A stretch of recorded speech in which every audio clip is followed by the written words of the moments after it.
Здравейте! С радост ви представям новият канал в платформата YouTube относно зависимостите. Нещото, за което много се говори напоследък, но не е в детайли. Не е от първо лице. Защо? Защото хората ги е страх.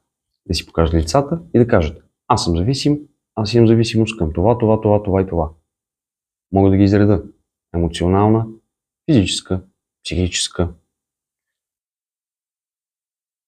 Към храна, към дрехи, към пари, към хора, към себе си, към животни. Безброй са. Много е важно на първо време да си признаем пред самите себе си,